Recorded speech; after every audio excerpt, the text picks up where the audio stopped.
Hello and welcome to Combat Spuds, the weekly combat sports roundup brought to you by the Midweek Mashed Tattie Sportscast. My name is, of course, Mick, and as always, I am joined by Harvey and Paul. What's happening, lads? How's it going? Not bad. Not bad. Living a dream, you know what I mean? What's happening here is I have had a night on whiskey and curry, and I'm a tender shadow of my former self. But I'm looking forward to the fighting talk. There's a definite theme here, Paul. It's not necessarily every week, but there's quite a lot of recording days where you're saying a similar thing there. I do like a wee drink on a Saturday with the missus, and unfortunately I've yet to learn that hoose measures are a one-way ticket to the boneyard, when really I should have a wee shot glass to keep myself right. Every week we're here, every week I say, hey, hoose measures, but I never learn. Well, it's kept you right this long. Or wrong, depending on your outlook in life. Aye, well.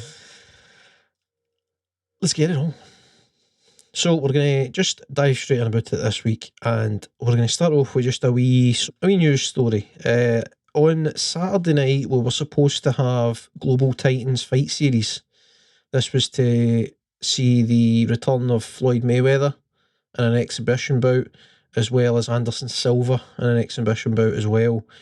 The fight card was called off the day before the event because the president of Abu Dhabi, Sheikh Khalifa, right, where's his full name went? Sheikh Khalifa bin Zayed Al Nahyan, I had no idea if I've said any of that right. He passed away, unfortunately, on Friday at some point. So the country went into I think it was a 4-day, something like a 4-day shutdown. Everybody still working, all the rest of it, and then they're going to have like a 40-day mourning period. So the boxing was understandably cancelled because of that. The chat from Global Titans is that it will be rescheduled, but we don't know when, as of yet, to my knowledge anyway. So unfortunately that canned the boxing. It was going to be an interesting card. Nothing like earth-shaking in terms of the fights that were on it, but just for the fact that it was going to be like a rooftop. I think only the second time ever it was going to be like rooftop boxing, like done on a helipad. Oh, is that at the top of is it the Burj you call it? The hotel? No, the Burj Khalifa, it's the... I forget. It's one of the tall ones, effectively. There is a few in that side. It's a tall, but it's not the Burj Khalifa is the stupidly tall one. Oh, it's aye. I don't think it goes up to a point. That would be difficult to box on. That's right. But it's something birds or something. I can picture the one you mean with the big helipad. But it's got a large roof with a helipad on it, so that's where we're going to stage it. How that works with like fans and stuff, I have no idea. I don't know how much a seating area you can safely put on there. I guess it was going to be rather intimate. I don't know if we're going to do like a kind of live stream, like in a nearby arena or something. But no idea. There was very little information out there about it, so that's what it is. So that's really all we've got in terms of news this week. So we'll have a lot more to talk about as we crack on with stuff. So I think if it's all right with you guys, we'll get the old fire hoses out and we'll tackle Paul's burning desire. Oh.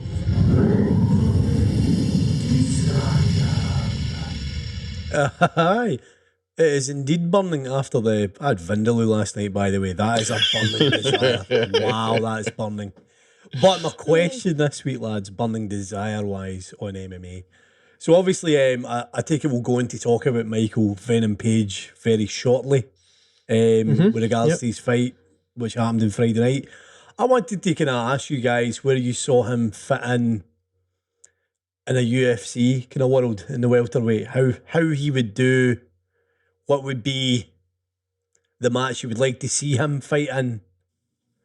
Where would he be in the kind of pile of welterweights? Obviously, there's a lot of very high quality welterweights there for him to mix it with. As always with this type of thing, I've got a short answer and a long answer. Okay. So Harvey, I don't know if you've got anything you want to say first. I mean, the only thing I could, I think he would do well in there. He's an exciting fighter as well. I'm not sure if he'd be top. Certainly top 10, I would say. Maybe top 5. But I think he'd be an exciting addition to that weight division in the UFC. For sure. So, my short answer is he would be competitive with some guys in the top 10 in the UFC. So, he wouldn't be out of place. But I don't see him like winning the title or anything like that anytime soon.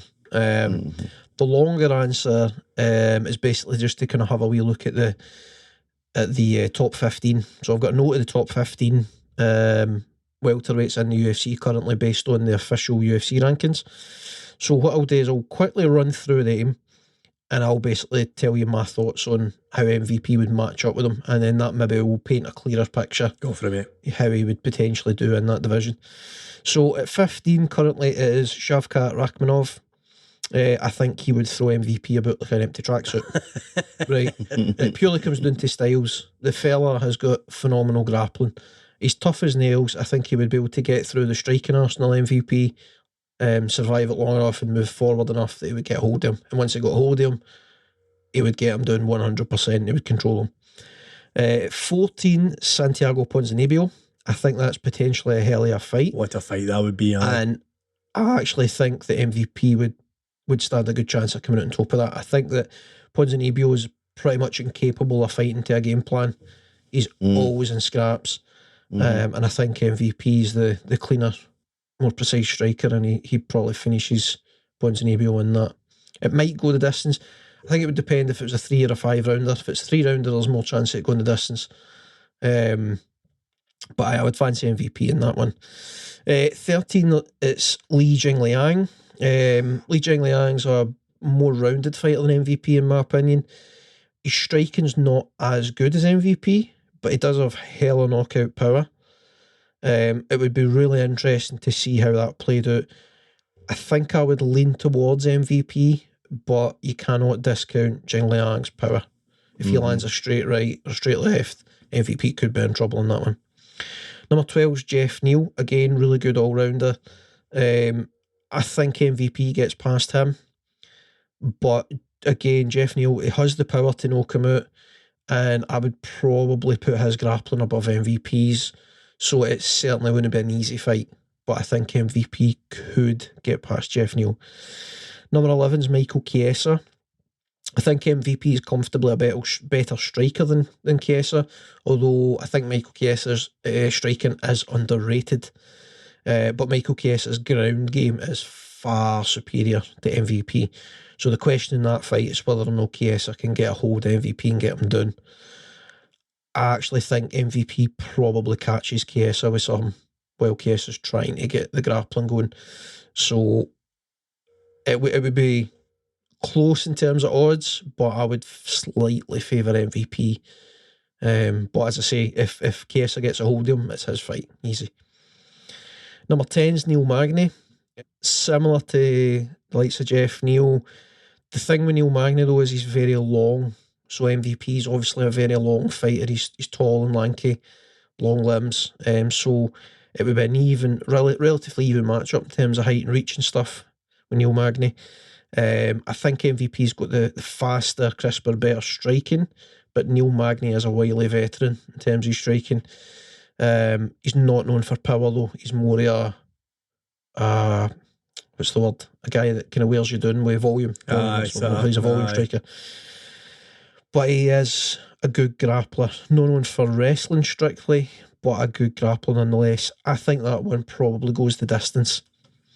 And then it's, I don't know what way it goes exactly. I'd probably lean towards Neil Magny eking out a decision, but hard to pick. Sean Brady, probably the guy in the top 15 that I know the least about. Understanding he's got reasonable striking and he's a decent grappler, but I don't know tons about him. I would at this moment in time lean towards MVP purely because I know more about MVP and his style. But that's it's entirely possible that Sean Brady would have good enough grappling, wrestling to get past MVP. So not sure. Number 8, we've got Jorge Masvidal. I think that one goes the distance, and MVP's got a chance of picking up the decision win. Because I think that would be all striking, and I think MVP's got his ability to move in and out. And sort of land the sort of one, like the kind of single strikes and the 2-punch combinations quickly and leg kicks for the outside. I think he would pick up the points better than Jorge Masvidal, who would probably headhunt. If we're being honest about things, he would probably let ego get in the way of things, and he would start headhunting. However, both of them are capable of knocking the other out, so it could go either way. But I think MVP gets a decision if it goes the distance in that one.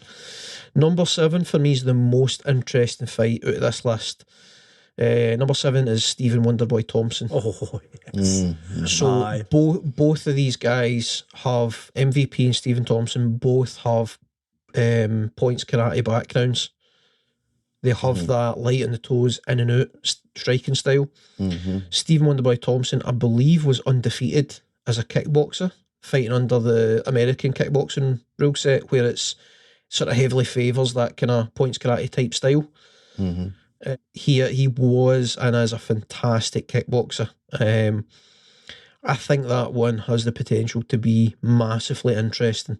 I don't know that there would be a ton of action, but it would be really technical, really interesting to see them dancing around about one another and jumping in and out for strikes. I would favour MVP for the punching power, but Stephen Thompson's kicks are no joke. So it would be a really, really interesting matchup, and I honestly don't know what way it would go. Stephen Thompson's got the MMA experience advantage, but it's a very hard one to pick. Vincetti Luque, number 6. Again, grappling advantage over MVP, but I don't think he'd be a massive problem. I think he's one of the easier fights in there for MVP, just stylistically. So I would definitely go MVP. Bilal Muhammad, he's a bit of a different one because he's got quite a traditional Thai boxing striking style, but at this point in his career he favours grappling for whatever reason. I think his striking's probably good enough that he can get a hold of him, but at the same time I don't think he's good enough to sort of beat MVP in the first try, if that makes sense. I think MVP would survive the first round or two with him on the ground and stuff, so I can see that being like second or third round stoppage potentially for MVP, so I would slightly favour MVP in that fight. Number 4 is Gilbert Burns. I think he walks through MVP. Style-wise, fantastic striker, amazing grappler, like jiu-jitsu-wise. The only chance MVP's got in that fight is a counter-strike catching Gilbert Burns if he gets too reckless. But I think that Gilbert Burns wins that pretty handily. I think he walks through him. Number 3, Khamzat Chimaev. Oh, God. I mean, MVP would be a play toy. One-way traffic. He would throw him about. To say he would throw him about like an empty tracksuit doesn't do it justice. Aye. He would annihilate MVP. Just stylistically, he's tough enough and good enough in the feet that he would survive the striking. And as soon as he gets his hands on him, MVP is done. Aye. He would just... Aye, it's not even worth trying to tapping the minute he got a hold of him. Just screaming, that'll do. Nope, sorry.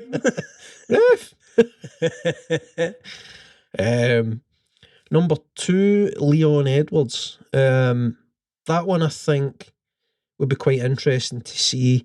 I think MVP's got better striking, but Leon Edwards is a good wrestler for an Englishman, which sounds a bit backhanded, but I mean it is true.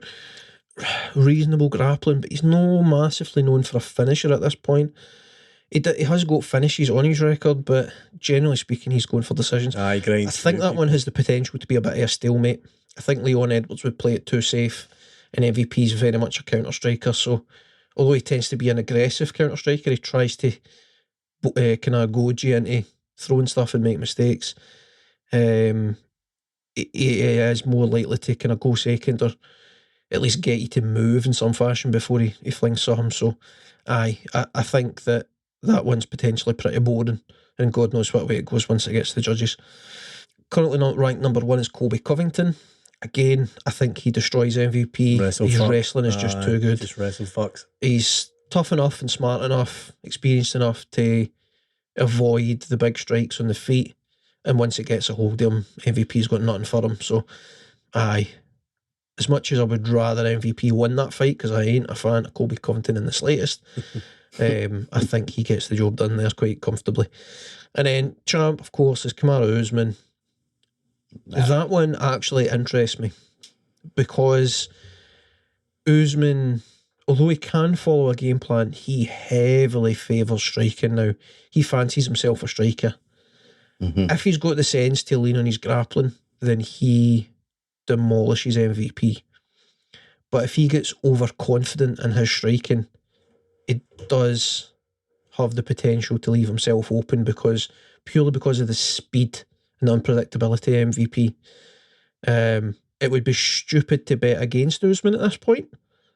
He's got the tools and the skill set, the experience to get the job done and beat MVP, but there is a question mark there in terms of how Usman would approach the fight. So that one does interest me. But aye. So, does that answer questions? It's a very, very detailed answer, aye. But I mean, it was a kind of thought I'd watching what happened on Friday was that despite being a very exciting fighter, his limitations really hold him back for being what would be classed as a very, very good fighter. Like, aye, it's you couldn't really say he's world class at this moment in time. No, and I don't think that welterweight division in Bellator is anywhere near the stack level that it is in the UFC. Like the UFC is land of the giants. Like the amount of big names you've mentioned there that aren't even in the top 5. Like it's probably UFC's best division currently, isn't it? Like I would say so, certainly. It's up there anyway, aye. As much as Usman's to some degree cleared the division out, it is quite a lively division and there's a lot happening there. Great matchups, like the top 10 could, like, you know, within a couple of fights, the top 10 could be completely reshuffled. Aye. It's a mix of styles and heavily stacked. So, it's an interesting thought experiment. It's a continuing theme with Bellator. It just seems to be their business model that they favour having sort of a handful of guys per division that are like world class or there or thereabouts, and then just up and comers and stuff like that to fill the divisions out. There's a lot of filler in there, The cynic in me wonders if it is like legitimately a business model in the sense of up and coming guys can get paid less because they're known for paying their top guys pretty well. In terms of, if you look at the industry as a whole, they pay very well, but they don't have that many top guys. So I do wonder if they sort of top load their divisions deliberately for money. And of course it keeps these kind of star names with them. Like the likes of, I mean, I'm sure there's been plenty of opportunities for Page to investigate going to the UFC, but obviously if he's making a good enough once or twice, but if he's making a good enough living, then why should he? I suppose in a way, like it's the age old. It's the age old question of MMA. It's like, do you stick to a slightly smaller, lesser in terms of skill levels and stuff promotion, and be the top dog and get paid a load, or do you go and be the actually, right, there's a better way of summing it up. It's the analogy of big fish in a small pond or small fish in a big pond. Aye. And that's what it is with Bellator. That's the decision that these fighters have to make. Michael Chandler recently spoke. It was after his fight last week. I think it was in the press conference. Or no, it was an interview a day or two after, actually. I'm paraphrasing because I can't remember exactly what it said, but he was asked about like competing in both Bellator and UFC. And the money, it was to do with like, is he making more money now and stuff like that.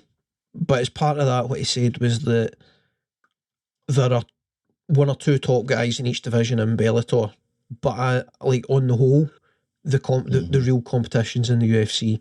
And he said that he left Bellator and came to the UFC because he felt like he could never look back and call himself the best in the world in his weight class, or one of the best in the world, if he never made that leap to compete in the richer talent pool.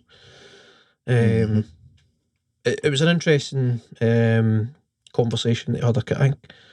I don't think it was MMA, or anyway, it doesn't matter. But point being, if MVP wants to sort of really test himself, he would have to go to the UFC.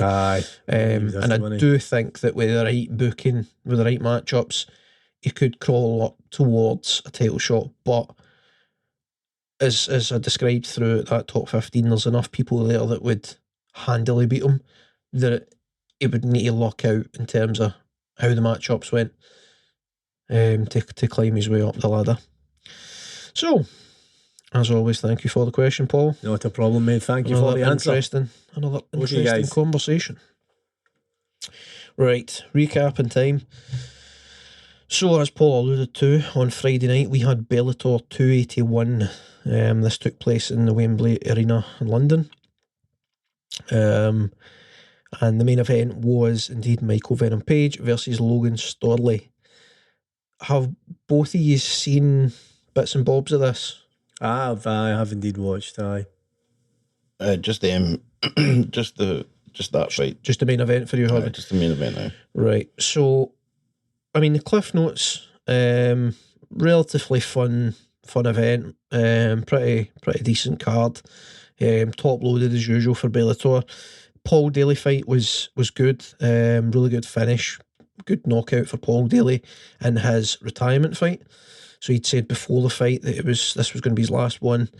He wanted to retire in front of his home fans, and a fantastic result for him. Tremendous, absolutely tremendous. Knockout. It was first round. He was getting drowned by takedowns and ground control. The second round, it was looking like it had the potential to go that way, but and Daly came back and he absolutely flattened Giacomo, or however you pronounce that. The co-main event, we had Fabian Edwards and Lyoto Machida. Lyoto Machida obviously being a legend of MMA at this point, former middleweight champion in former light heavyweight champion in the UFC. Fought cream of the crop in both middleweight and light heavyweight divisions across UFC and Bellator. Fabian Edwards being the younger brother of Leon Edwards, previously mentioned in our chat about the UFC welterweight division. So, I mean, basically it was quite back and forth for as long as it lasted, this fight, but then breaking out for a clinch, Fabian Edwards landed a massive elbow strike for his left arm over the top of the clinch for Machida, over the top of his arms, and that had Lyoto Machida badly hurt, and then it was one shot too many thereafter that knocked him out cold. It was a kind of concerning look in Machida's eyes, wasn't it, when he was lying sparked. Yep. He was in a lot of trouble, man. I mean, I'm glad to see he got up eventually, and obviously Edwards is kind of checking on him in that, but that was a pretty scary knockout. Yep, that was a bad one. I would have liked the referee to step in a wee bit quicker there, but it's always easier to say that than to presumably to do it. I think with the benefit of hindsight, you can say that at the time I think the referee just gets caught off by it, because it all kind of happens very quickly. But then I suppose that is their job, to react very quickly. So it's hard to say, I suppose. Yep. And then main event was for the interim welterweight title, and it was Logan Starley picking up a split decision win over Michael Venom Page. That fight was not entertaining. I think if you're, is it Scott Coker, his name it is, isn't it? If you're Scott Coker, you're absolutely furious. You're going to be gutted. I've got actually a quote. I've got a quote from Scott Coker here. He spoke about it after the fight, yeah. So he says, this is via MMA Fighting. He says, honestly, I thought the MVP won that fight. and the Swiss was at the media scrum. And the reason why I say that, to me, it's like I was talking to my guys back home and they go, look, it's close, but we think MVP won. And I said, well, why do you say that? And they said, because half the round he was striking, the other half, you can't just lay on somebody. You're not doing any damage. You're not getting closer to a submission. You're not creating any threat. You're just laying on somebody.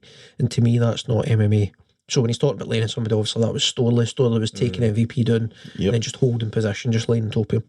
He went on to say, control is one thing, but you can't control somebody and just think that you're going to win the fight. To me, it's like there's certain things that have to happen, and wrestling alone is not going to be enough. So basically he's saying that to be winning the fight with your wrestling, you have to be constantly advancing your position, threatening with submissions, threatening with strikes. Starley just wasn't doing that. But at the same time, it's MVP's job in that position to work his way back to his feet and get the fight where he wants it, where he needs it to win. So I can see an argument for both sides, but certainly it seems like Starley's not done enough there. He literally has just taken him down and lay on him. I currently have it on in the background now, lads. As he's just waiting. The minute he gets somewhere comfortable, he waits 10 seconds and then tries to advance his position, maybe to somewhere else safe. It was brutal. It wasn't. It kind of reminded me of the Adesanya and oh god, what's his name? Blachowicz? Oh no, middleweight, the Vittori, Marvin Vittori. Italian. Where he just took him down and was on Adesanya the whole time. Oh, that was Vittori, aye. That's right. You remember that fight? So is it the fight where he won or the fight where he lost? No, fight where he lost, where Adesanya right, so it's Jan lost. Blachowicz at light heavyweight. Blachowicz, aye. Oh, right, aye. It was Blachowicz, light heavyweight. Aye, Blachowicz wasn't massively active. I wasn't doing anything. I mean, to be fair, Adesanya at that time, he was doing more than Blachowicz underground. He was striking for the bottom. Do you know what I mean? And then this just reminded me of that. Like MVP, I was getting taken down, but then Solo wasn't doing anything. He was just there. It's like, what? It's like, how can you become the champion doing that? Like, I understand, like, yes, his game plan was to take him down and wrestle, but surely you have to actually do something more. Land a couple of punches, move, try it, like, see if you can slip a submission somewhere, like, just do something. Don't just, like, lay on him. That basically was all it was, though, wasn't it? It was just laying on top and just avoiding damage. It was akin to it. Like, I'm going to break this into football here for a laugh, lads, but that was Stoke City, West Brom style brutal shite. Like, yes, it's effective, yes, it's successful to play a very boring, safe style just to stay in it, but it's fucking awful. It's just awful. Yeah. It stunk out the place. And Bellator should be embarrassed for that as a champion. I'm sorry. The thing is, if you come in with a game plan that way, you just, take somebody to the ground and do, like, to win, to become champion, that's fine.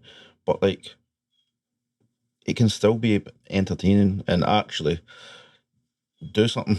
Like, Khabib, he would take folk in and just wear them out, but he was constantly doing something. I know that was a rest. Aye, that was a totally different animal, wasn't it? Like, he was. Like, there was a reason because he wanted to finish somebody. It wasn't just because he thought, I'll rest here for 10 seconds once I've got you in a safe position. Like, it's like, this is how I'm going to become champion. I'm just going to take you to the ground and lay there because I'm going to get points for taking you down. Aye, you can do wrestling. You can be exciting. You don't need to just wrestle fuck. But this is why.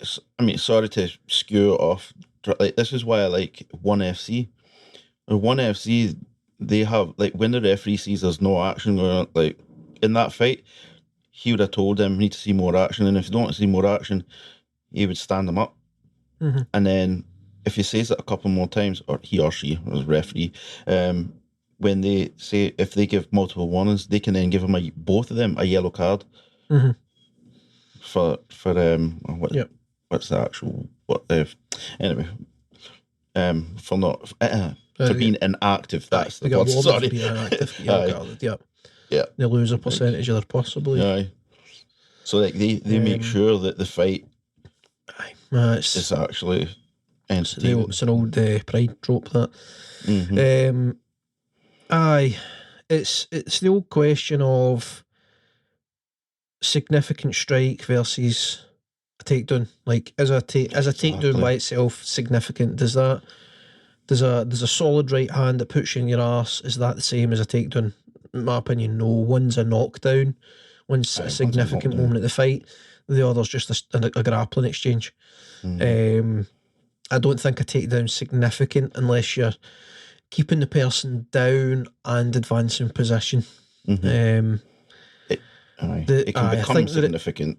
It can become significant. You need to hold them down for a significant period of time, and you need to either be advancing your position or threatening with strikes, submission attempts, whatever. I think that, kind of to your point, Harvey, the referee needs to involve himself there. He needs to warn them, and he needs to be standing them up. If Starley isn't advancing his position, the referee needs to be stepping in and standing them up. Resetting the fight, I think. Does wrestling get too much from judges, like respect wise? Like, that's something that's been a talking point within MMA.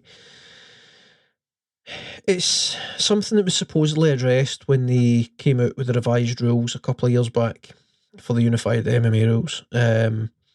Unified rules of MMA, to say it properly. Basically, they're supposed to, in the terms of the hierarchy of what counts for like decision making for the judges, they're supposed to look at significant striking first. Then I believe it's control, like octagon control or cage control or whatever you want to call it, depending on your organisation. So like who's controlling the distance and where the fight takes place. So wrestling does come into that. So if you're consistently taking the guy down, you're controlling where the fight takes place. And then it's like effective grappling, effective striking, and then something else. Damage. I think damage is either last or second last. So it's more about who's being active in landing strikes and being effective within the fight. And then they look at like where's the fight taking place and who's controlling and deciding where that fight's taking place. So the wrestling is relatively high in the list in terms of that. But if it doesn't have effective striking or submission attempts in conjunction with it, then it shouldn't score any higher than the striking. So like if for exactly 2.5 minutes MVP is controlling the distance with his movement and he's landing strikes, and then for exactly 2.5 minutes thereafter Starley's landing a takedown and just holding them, the strikes should mean more. You would think so, because they've both controlled distance and controlled where the fight is for a portion of the round. But in MVP's half of the round, he's landed strikes and been effective with striking, and he's caused damage. So then you just get into this fucking mind game of like who's controlled for longer and what's more significant. And unfortunately, different judges see it different ways. As I say, that fight was a split decision for Starley, so one of the judges did score the fight 48-47 to MVP. Me, myself, I gave MVP rounds 2 and 3, and then I was non-committal on 1, 4 and 5 in terms of Starley was technically controlling where the fight took place for longer than MVP, but it wasn't being effective. So then it's a case of, as I say, like, what do you prioritise there? I would tend to prioritise striking, in which case MVP probably wins another like 1 or 2 of the rounds. But aye, it's just, I think every sport has a bit of a grey area somewhere in the sort of rule set and the setup. And in MMA, this is it. Definitely seems like wrestling gets a lot more respect than it maybe deserves, for me. Aye.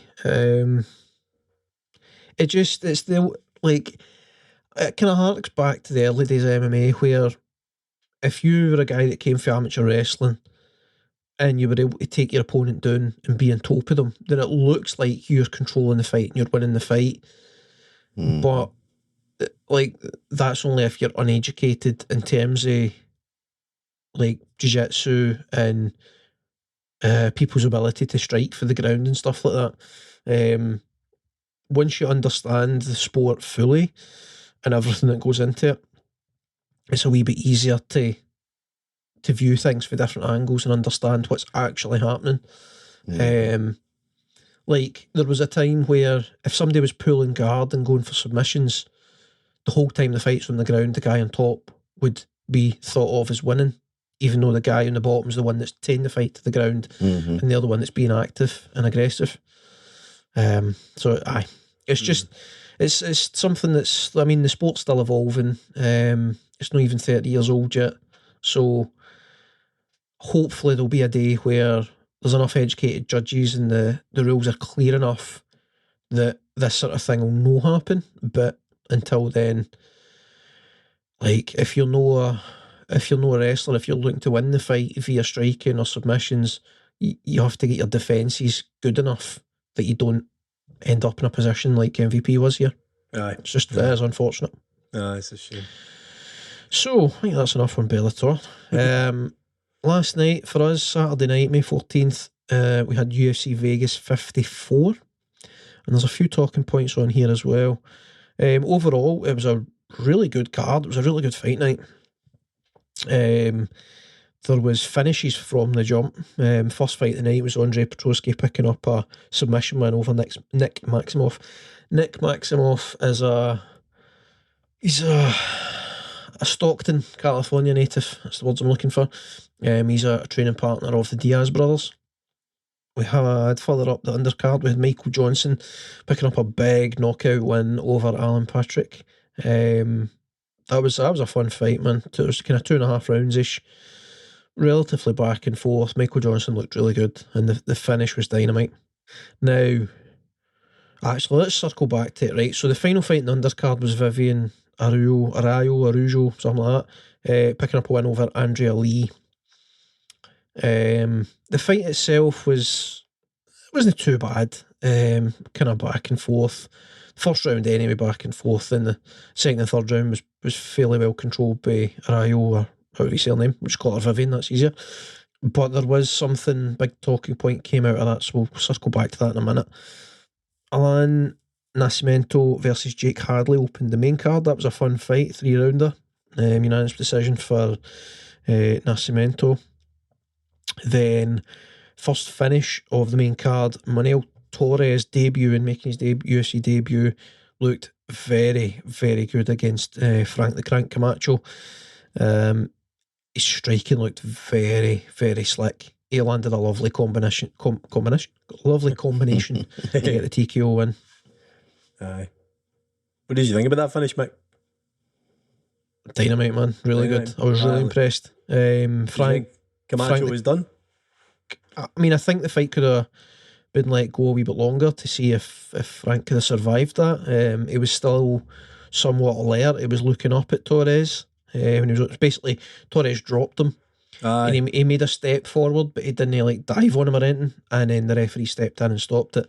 Camacho's got himself ready on his back, he's pushing up into a kind of seated position. His eyes are alert. He's focused on Torres. So for me, I'm letting that go and seeing what happens. But at the same time, there's probably an alternate universe where the referee lets it go and Torres absolutely flattens him on the ground. Bad way, so I suppose it's hard to decide on it, mate. It's a hard one. The combination that dropped him was an absolute peach. He hit him pretty damn hard. He dropped him, like proper dropped him. I think it's maybe been a flash knockout, where it's switched him off for a split second, but by the time Camacho's hit the deck, he's waking up and he's getting alert again and looking to get back into it. So aye, that's what it is. Torres picked up a performance of the night bonus for that finish. So I was very impressed. I'm really interested to see who they match him up against next. We then had Caitlin Chikagian and Amanda Ribas. This one picked up fight of the night. It was pretty damn fun, man. It was a good fight, 3-rounder, split decision for Chikagian. Probably Caitlin Chikagian's best fight. It's the first time she's won a bonus in the UFC. She's, I think, now equal with Shevchenko, or did she beat her in this one? She's up there in terms of the most wins at flyweight in the UFC. So she's been around for a good bit now. She's been around pretty much, well, in fact, I think she's been around longer than the flyweight divisions existed, actually. So, aye, good on her. I don't know if this moves her back towards title shot again, but she previously had a title shot. It did not go her way, as it never seems to do when you're against Shevchenko.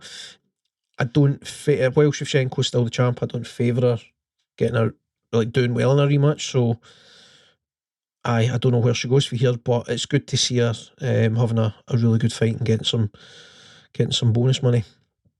Next up we had Englishman Davy Grant. He's a wee character, so he is. He was taking on Lewis Smoker, who is one of these guys that's never in a boring fight. And it was a 3rd round stoppage for Davy Grant, and it was a really impressive stoppage, man. It was a really back and forth fight in the first 2 rounds, and the Davy Grant's cornerman noted that Grant was doing really well with his low kicks. Every time he was landing the low kick, it was hurting Smoker. So he said to him, when you go into third, turn up, and paraphrasing, obviously, like, turn up the dial on the low kicks, go for the low kicks. You can't take many more of them. Oh, you can see that, couldn't you? Like, aye. That was directly affected the end of the fight, didn't it, mate? Yep. Grant went out and went hard in the paint with the low kicks in that 3rd round. And eventually, Smoker had enough. He couldn't stand in the leg. He shot for a lazy takedown attempt, and Davy Grant spun him round, pushed him off, and then he absolutely melted him once he broke away from him and knocked him out cold on the ground. Brutal finish, man. Smoker's going to need a wheelchair this morning, man. He's going to be sore. Oh, yes. The way he moved when he shot for the takedown, man, his legs were like... So I knew I was like a toddler who just learned to walk, man. It's then when he's like, when they're on the ground and then he just like rolls over and he's like, hit me. Basically. Put me out my misery. Just like, I'm done. You know what I mean? He literally just rolls over and he's like, hi. like, see my face here? So instead of finish him, it's finish me. Finish me. Yeah. So when I seen it, I was like, what is he doing? I was like, oh no, this is no good. And then he just started wailing on him. I was like, well, you can't just like fatigue in it. lay like that. The referee could not get there quick enough. Aye. I know, man. Next up, we had the co-main event of the evening, and it was Ryan Superman, I'm not making this up, Ryan Superman Span versus Eon Hulk Kutalaba. Oh, I love it. A bit of cross-comic action. Bit of Marvel Marvel versus DC. Marvel, I was trying, I'm like double checking my database in my brain. Are they opposites? Yes, they are. Kutalaba was arguably getting the better of it early on. Close fight, and then Kutalaba's going for it with the grappling, and then Span gets back to his feet, gets a bit of space, cracks him. Kutalaba's diving in again, and Ryan Span just locks onto that neck. It was beautiful with the high elbow guillotine, and he turned him over and choked him out as fast as I've ever seen him do that. I've never seen anybody do that fast. Like, it was instantaneous. It was so tight. That choke was unbelievably tight. You could see Kutalaba's head change colour. Oh wow! Within a second, he switched them off. Man, it was like an off switch. It's crazy how much a game of margins it is, though, because that Kutalaba punch lands, he's got his full body weight behind that punch. Like, it's a reckless kind of attempt, obviously. Like, but whoa, if that had hit him, his ancestors would have felt that, man. Jesus. But you can see that he was going for that though, Span. Like, because he tried like twice before, and then obviously with his comments before the fight, he said that that's what he was going to do. So, you know, he's won fights in the past with it as well. Like, that's his It's known His to be go-to. his specialty. It's his go-to. Mm-hmm. Aye, for a guy that's like tall and rangy like that with the long arms, man, he can really, really wrap around and get that tight. I would imagine that he favours that style of guillotine because his arms are so long. Mm-hmm. Like he would have to, like it would be like a heavy bicep choke if he was just to do it like traditionally or like an arm in guillotine, because it would just be squeeze. Whereas his arm's been that long, if he goes for that high elbow and he's wrapping his arm like right the way around the neck, then it's just a better position for him to really sort of tighten it up, make that sort of space that the head and neck's in like smaller. Mm-hmm. Aye, so big win for Span. The top end of this card was like all about the light heavyweights, so that moves Span up the rankings at light heavyweight for sure, pushes him up towards the sort of potential contention for the title. So I can imagine we'll see him in like a number one contenders match next out potentially, or maybe maybe he's 2 fights away, but just depending how it all plays out, sort of thing. But aye, it's done him favours anyway. Then the main event. Worth noting actually, Ryan Spann also picked up a performance bonus for that finish, that submission. So main event was Jan Blachowicz and Alexander Rakic. Blachowicz being former champion, Rakic being somebody that's sort of surging up the rankings, looking like he was going to be a contender very, very soon. Basically, whoever won this was effectively making themselves number one contender, unless whoever wins between Glover Teixeira and Yuri Proyashka. Aye. Proyashka. Yuri. Whoever wins that fight, if they were like injured and needed a bit of time, then maybe the winner out of Jan and Rakic would fight a contender or something. But nevertheless, the fight played out pretty back and forth, pretty close. Rakic getting a takedown in the second round, I want to say. And Blachowicz threatening with submission attempts for the bottom. On the feet, back and forth. Good fun fight. Then third round, Blachowicz is landing more and more leg kicks. And then there's a bit in exchange. And then Rakic goes to step back, shifts his weight back onto his back leg after a leg kick. After receiving a leg kick, and his right knee just went wrong. I don't know what's actually happened as of yet.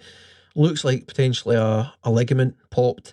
There's a visible pop and movement inside his leg when you see the slow-mo, and he went down like he'd been sniped. He was clearly in a lot of pain with that. Looked pretty painful. It's a shame, really. Do they now run that back again? Do you think he's owed that? I think if it's possible in the future, if there's a time when they're kind of both available, it's an obvious match to make.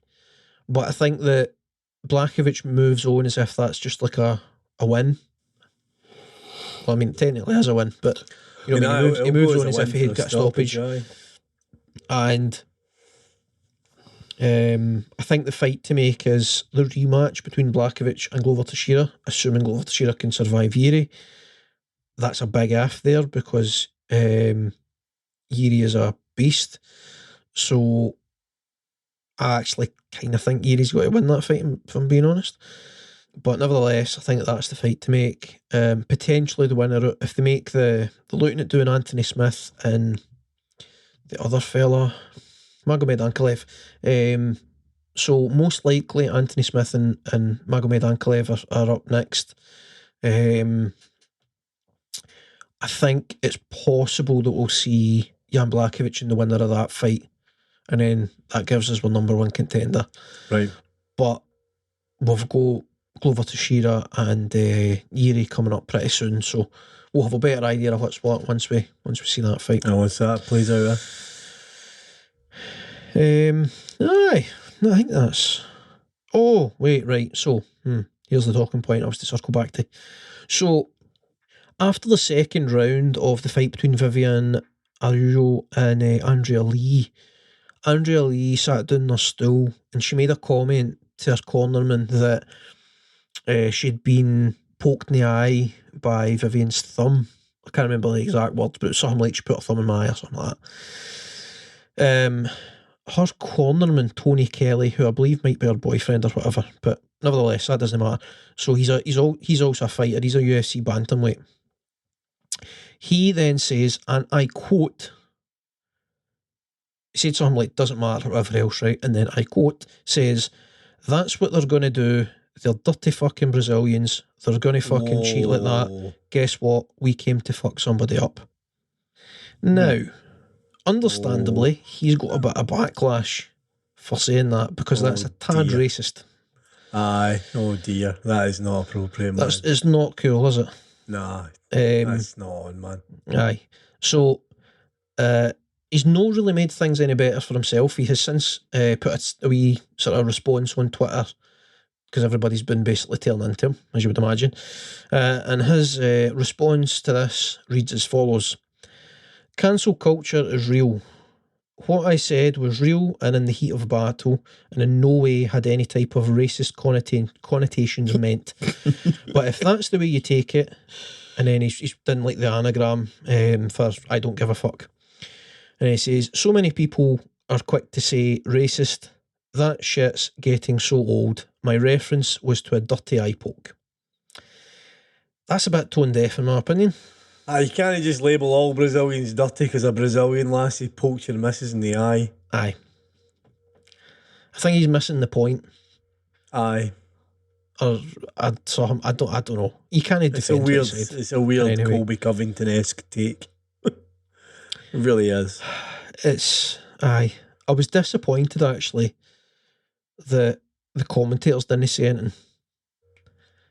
They breezed over it, so they did, because so they've just tried to avoid it. The TV mics were switched on when he said it, so I heard it live. Well, actually, no, that's a lie because I watched the replay. I would have heard it live if I was watching it live. Viewers would have heard that live at the time. As would have Brazilian audience. Aye, absolutely. They're wondering why they're all getting labelled fucking dirty. And the commentators were, like they were talking about what like the corners saying and what the fighters need to do get into the third round and stuff. So they must have heard it as well. So I was surprised that they didn't like immediately say like we apologise for the remarks made by blah. Like they didn't acknowledge it at all, which I thought was strange. About it. What was the guy's name? Tony Kelly. He's got the funny thing is he's got a fight coming up with a Brazilian. Oh, that adds more sizzle to the steak right there, doesn't it? I'm trying to see if did I note any of it. I think surely as an adult your position there is I've said something in the heat of battle that was really stupid. Didn't I? And you move on for it, and obviously online folk are going to go nuts about everything. Online's like a ridiculous amplification of what people actually think anyway, but I think you've got to man up and say you fucked up there and then just go in my life. Like, why he feels the need to double down and cut promos like some sort of pro wrestler, it's a bit childish, man. Aye. Not very becoming a professional. Like, my very boring take on it. I'm usually among the first to say that like context matters and like kind of let's look into it and hear people out and stuff like that. But I'm all for that too, mate. There's no context that makes that okay. Aye. You know what I mean? The only context that makes that okay is the context that I've said it in and that I'm quoting them. You know what I mean? You can't fling that out as a comment in any. What he's saying about here battle, right? Aye, fair enough. You're a bit amped up. Your partner's in a fight, and you feel like she's being cheated within the fight. But you can't label a country dirty. It's just not on. It's like in his response, like when he says, like, you know, in no way had any type of racist connotations meant, but if that's the way you take it, I don't give a fuck. What? Aye. He could have at the very least says, if that's the way you take it, I'm sorry. Aye. Like, you know, sorry if that's the way you feel. That's not the way I intended it. Like, I mean, you don't need to grovel and apologise. You just need to state what you like you're saying, Mick, you need to add context to it and try be a bit Yep. Just try to be a bit better than that, man. No, that I don't give a fuck. I mean, what are you 18, mate? God. I mean, I'm assuming this is a guy that's in his mid-20s or 30s at least. Like, so he's lived He's long definitely in enough. his 20s. Aye. He's lived long enough to know how to behave like a fucking human being. Lee's, You I would think, think. mid-20s, so I think it's fair to assume he's mid to late 20s. Aye. So he's Tony not Kelly. a child, man. I mean, if this is the Tony Kelly that he's 37, no, he's 35 years old. I mean, he's Jesus, he's bloody hell. He's 35. And Are he's you fighting, younger who's than me? fighting Adrian what? Yep, Who's fighting? Yana or something like that. Aye, Adrian Yanas or something. Well, I hope he fucking battles him. Well, I mean, if you're Adrian Yana, you're sticking the quotes something, you're jamming long. There was a Twitter exchange. Gilbert Burns posted saying if like something like he tagged Adrian Yana, whatever his name is, and he says like if you know come out, I'll pay you extra or something like that. And then he tweeted back saying like something in Brazilian, I'm assuming, was like appreciate that or something like that. But he was like, this one's on the house. Like the Brazilians are for him now. I mean that boy's fighting for all of Brazil now, effectively because of that nonsense. Like it's just I mean to sum it up, the guy's a fanny. There's no way of defending that. It was a racist comment. He shouldn't have said it. It's a stupid thing to say. I'm seeing here that Adrian Yanez was born in Texas. All right. A Texan born anyway. Brazilian. Don't know. Doesn't say anything about that, but Maybe he's no Brazil. Maybe I've picked it up anyway. Gilbert Burns is maybe offering him money just as a Brazilian. I did it for the Brazilians. I don't Dave know. for Brazil, please, mate. I don't know. Any which way, we shall move on. And that, well, I mean, Tony Kelly, if you happen to hear this, it's some magic. Like, mate, get a grip. Like, you can't say that. Nah, like, I'm not saying you're a really. racist, but what you said was racist, so have a look at yourself. You can't defend that by saying, like, I don't care what you think. No, mate. Check your son behave like a fucking adult, eh? Really? Right. Yeah, you do. So, don't be a fanny. Harvey, you got a highlight that will cheer us up? Aye.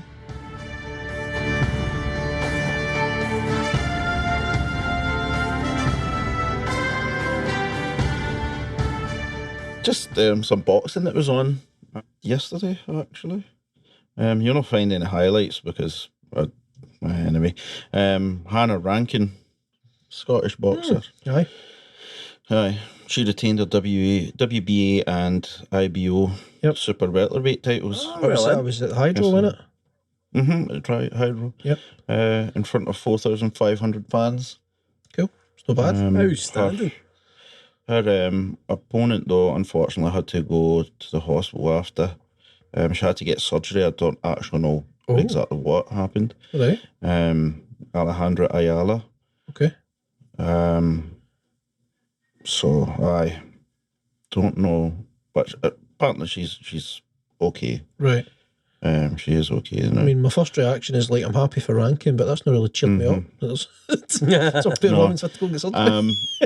So I've got a wee clip that we can watch. All right. Because you maybe haven't seen this one either. This is from yesterday as well. Jermel Charlo. You know the name? Aye. Yes. So if you just go to YouTube and just put in Jermel Charlo KO's Brian Castano. Did he win by KO? I saw that he had won. It should be a 3 minute and 32 seconds. Is he a middleweight or something, him? Who? Charlo. Oh, Charlo. Oh, so the You person we're brought talking about. Oh my god. Light middleweight, man. Light Sorry. What am I YouTubing, sorry? Jermel Charlo KO's Brian Castano. And the full video will be Jermel Charlo. The name of the full video is Jermel Charlo KO's Brian Castano with power left hook in round 10. Showtime Championship boxing. 3 minutes and 33 seconds. We're not going to be watching it that long because this is the actual knockout. So he held the WBA, the WBC, and the IBF.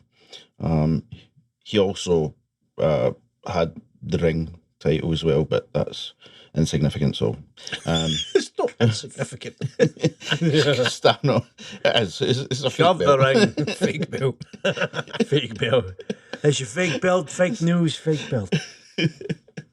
Maybe it's not insignificant to them, but and Castano held the WBO belt. They previously fought for them last year, Okay. and it was a draw. So Interesting. they both retained the titles, and then yesterday, obviously, Charlo with the KO, he unifies them now. Right. Ready? I will press play Oh, and a 3, 2, 1, play. There we go. Charles kind of dancing. Wait a minute. What's happening Hey, there you go. Right. Look at I'm gonna need to see that again. Castano. Do you think the referee should Why is the referee still counting? exactly? That boy's not ready to fight. No. He doesn't let this still go. Oh my god. Is the referee got a coupon? Referee! Oh, what you doing, Oh, man? come on, right. Right. That'll do now. Is he counting again? Is that his da? Son, come on. Jesus. Get straight. Aye, Thank right, you, aye. ref. He really- Finally, man. Put Why time. let him take the extra So- punches? What the Wow. hell? You can see, right. That's what I wanted to talk about that as I'm well. putting that back to the start. So there's a hook to the body, left hook to the head. All right, so it's the left hook to the head. It's just slowly shut him down. Mhm. Did that? He's stumbling back to his feet. He's all over the place. He can't stand still. Tries to shake it out. You can even see once they start. Watch him stumble. Aye, stumbles Watch. again. Oh, Stumble. he goes away again, aye. 1, 2, body Aye. He shot. stumbles before he's even God touched. Jesus. It's like That's messed up. I know the ref's fighting this Referee. moment there, So slow-mos.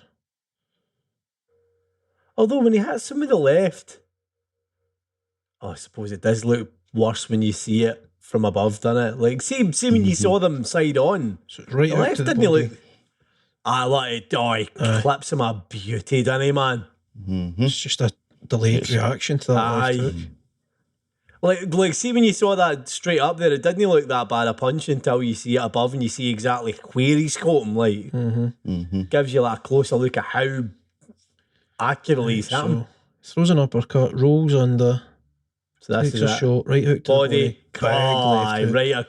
right across, Eats. swinging right across that chin. Castano He eats one himself. He eats the left hook a lot in the glove. It doesn't land flush, but it goes through the glove and it does hit his chin and Oh, it, just does enough to. I think you'll see here, mate. Right, here there's a big So right. the body It's a sets it good up. body shot. It's Oh, the forehead aye. actually. Oh, it's Goes actually, through the aye. glove and hits the forehead. Aye, so there you go. close to the temple. Aye.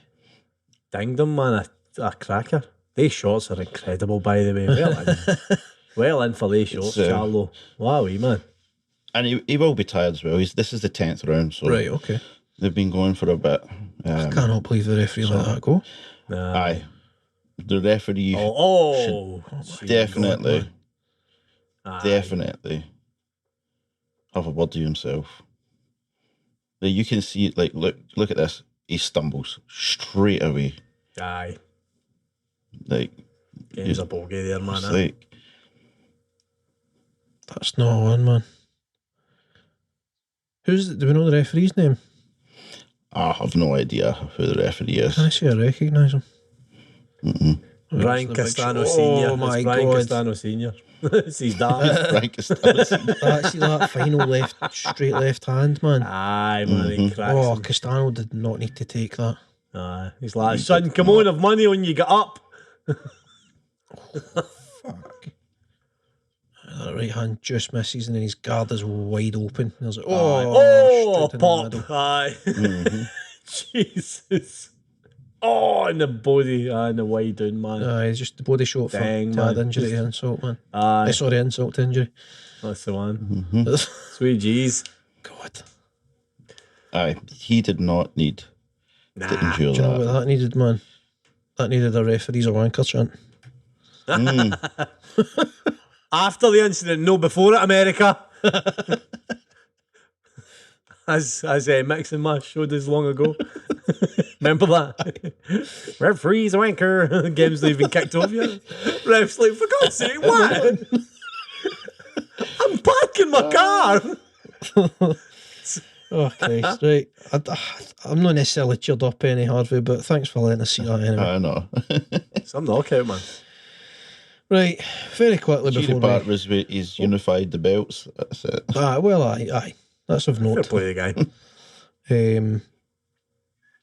So, before we leave yous, let's very quickly look at what's coming up next week. We have, or this week, or last week, or recently, depending when you're listening. On May the 20th, we have 157. I'm just going to read you the wee synopsis rather than going through the card. I'm just going to read you the wee synopsis directly from one. Features 2 Muay Thai world title fights, a major Muay Thai tournament, and a pair of epic grappling matches. 157. Pech Morakot versus Vionot promises to be a night filled with martial arts action. That's an understatement. At the top of the stacked card, 1 featherweight Muay Thai world champion Pech Morakot Pechianidi defends his belt against dangerous Frenchman Jimmy Vionot, while 1 strawweight Muay Thai world champion Prajanashai Piquet Sanshai faces the all-out attack of Joseph Laziri. In the quarterfinals of the 1 flyweight Muay Thai World Grand Prix, the explosive Rodtang Muagon takes on British brawler Jacob Smith, and fan favourite Jonathan Haggerty battles Walter Goncalves. Twin grappling sensations Ty and Cade Rutolo make their highly anticipated one submission grappling debuts against 2 of the greatest grapplers in MMA today in Gary Tonin and Shinya Aoki. Well, that's worth the price of admission all by itself, right there, so it is. And BJJ legend Marcus Buchecha. Oh shit, Buchecha. Dynamite. Right, okay, sorry, I'm getting excited. BJJ, I should have read this before I come on here. BJJ legend Marcus Buchecha Almeida also returns in heavyweight MMA action against Hugo Kuna, so mark your calendars. I thought that Buchecha was fully retired. That's cool. So that is pretty stacked. I mean, like, you maybe need to be a bit of a diehard to know who a lot of these folk are, but trust me, this is stacked. That needs to be watched. So that's 157 on May 20th. Mm-hmm. We then have on the 21st UFC Vegas 55. This looks a pretty good card, I've got to say. Just looking at the main card, the main event is Holly Holm versus Caitlin Vieira. That will be fun. That's a good fight, man. And then run through the rest of the main card. We've got co-main event Santiago Ponzinibbio versus Michelle Piera. Oh shit, that's going to be fun. That's wild caveman versus like crazy acrobat athlete dude, basically. So aye, that's going to be fun. Chidi Njokuani against Dusko Trovic. Chidi Njokuani has power. I was really impressed with him in his last fight, so I want to see that. Jilton Almeida. I wonder what Almeida's he's related to, if any. Versus Parker Porter. Parker Porter's good. Anyway, Eric Anders versus Jung Young Park opens the main card. That's another good fight. So that is a cracker fight night, so it is. So very much looking forward to the mixed martial arts, or well, the just combat sports action, I guess, next week. And that's about us. Anything to say before we go, boys? Yugoslavia. Nice. Harvey, can you trump Yugoslavia? No.